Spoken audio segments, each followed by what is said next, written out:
Hi friends, welcome back to my YouTube channel. ಇವತ್ತು ಚಪಾತಿ ಜೊತೆಗೆ morning ಬ್ರೇಕ್ಫಾಸ್ಟ್ಗೆ ಬೆಂಡೆಕಾಯಿ ಪಲ್ಯ ಮಾಡ್ತಾಯಿದ್ದೀನಿ. ನೋಡಿ, ಈ ರೀತಿ ಕಟ್ ಮಾಡಿ ಇಟ್ಕೊಂಡಿದ್ದೀನಿ. ಹೇಗೆ ಮಾಡೋದು ಅಂತ ನೋಡೋಣ ಬನ್ನಿ. ನಾನಿಲ್ಲಿ ಅರ್ಧ kg ಬೆಂಡೆಕಾಯಿನ ತೊಗೊಂಡಿದ್ದೀನಿ.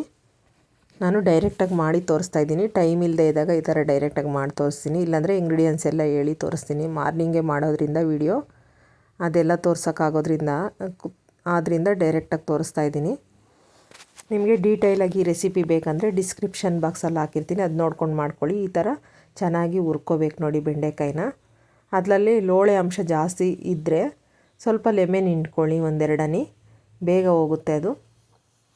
ಈಗ ಬೆಂಡೆಕಾಯಿ ಫ್ರೈ ಆಗಿದೆ. ಈಗ ಇನ್ನೊಂದು ಕಡಾಯಿಗೆ 3 ಟೀ ಸ್ಪೂನ್ ಎಣ್ಣೆ ಹಾಕ್ಕೊತಾ ಇದ್ದೀನಿ. ನಂತರ ಎಣ್ಣೆ ಕಾದ್ಮೇಲೆ ಸಾಸಿವೆ ಸೇರಿಸ್ಕೋಬೇಕು. ಸಾಸಿವೆ ಚಿಟಪಟ ಅಂದಮೇಲೆ 2 ಈರುಳ್ಳಿ ಸಣ್ಣದಾಗಿ ಕಟ್ ಮಾಡಿ ಹಾಕ್ಕೊತಾ ಇದ್ದೀನಿ. ಕರಿಬೇವು ಮತ್ತು ಈರುಳ್ಳಿ ಎರಡೂ ಸೇರಿಸಿ ಹಾಕ್ಕೊತಾ ಇದ್ದೀನಿ ನೋಡಿ. ಈರುಳ್ಳಿನ ಚೆನ್ನಾಗಿ ಫ್ರೈ ಮಾಡ್ಕೊಳ್ಳಿ. ಬೆಂಡೆಕಾಯಿ ಕೆಲವರು ಇಷ್ಟಪಡೋದಿಲ್ಲ, ಯಾಕಂದರೆ ಅದರಲ್ಲಿ ಲೋಳೆ ಅಂಶ ಜಾಸ್ತಿ ಇರುತ್ತೆ ಅಂತ ಕೆಲವರು ತಿನ್ನೋದಕ್ಕೆ ಇಷ್ಟಪಡೋದಿಲ್ಲ. ಈ ರೀತಿ ಮಾಡಿರಿ, ಎಲ್ಲರಿಗೂ ಇಷ್ಟ ಆಗುತ್ತೆ. ತುಂಬ ಸಿಂಪಲ್ ಆಗಿರೋಂತಹ ಪಲ್ಯ ಇದು. ಚಪಾತಿ, ದೋಸೆ ಮತ್ತು ಪೂರಿ ಜೊತೆಗೆಲ್ಲ ಚೆನ್ನಾಗಿರುತ್ತೆ. ಅನ್ನದ ಜೊತೆಗೂ ತಿನ್ಬೋದು ಈ ಪಲ್ಯ. ಈಗ ಒಂದು ಟೊಮೊಟೊ ಚಿಕ್ಕದಾಗಿ ಕಟ್ ಮಾಡಿ ಹಾಕ್ತಾಯಿದ್ದೀನಿ ನೋಡಿ. ಅದು ಕೂಡ ಚೆನ್ನಾಗಿ ಫ್ರೈ ಮಾಡ್ಕೋಬೇಕು.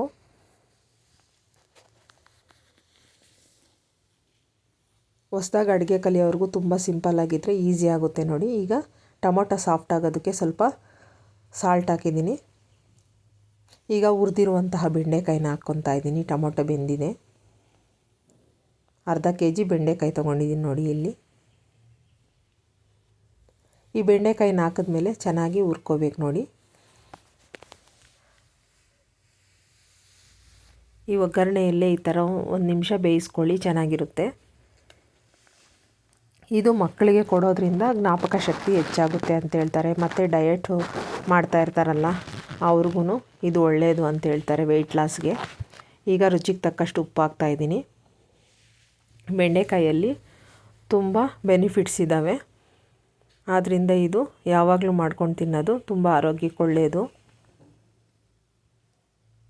ಈಗ ಗರಂ ಮಸಾಲ 1 ಟೀ ಸ್ಪೂನು ಮತ್ತು ಖಾರದ ಪುಡಿ 1 ಟೀ ಸ್ಪೂನು,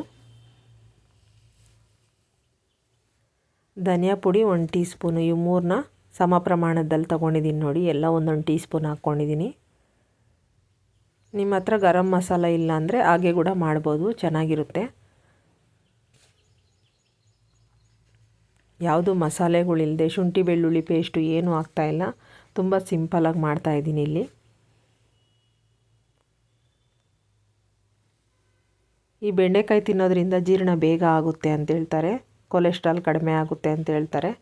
ಆದ್ದರಿಂದ ಅವಾಗವಾಗ ಉಪಯೋಗಿಸ್ತಾ ಇರೋದು ಒಳ್ಳೆಯದು. ಈಗ 2 ಟೀ ಸ್ಪೂನು ಕಾಯಿ ತುರಿ ಹಾಕ್ಕೊತಾ ಇದ್ದೀನಿ. ಕಾಯಿ ತುರಿ ಹಾಕಿ 1 ನಿಮಿಷ ಚೆನ್ನಾಗಿ ಬೇಯಿಸ್ಕೋಬೇಕು.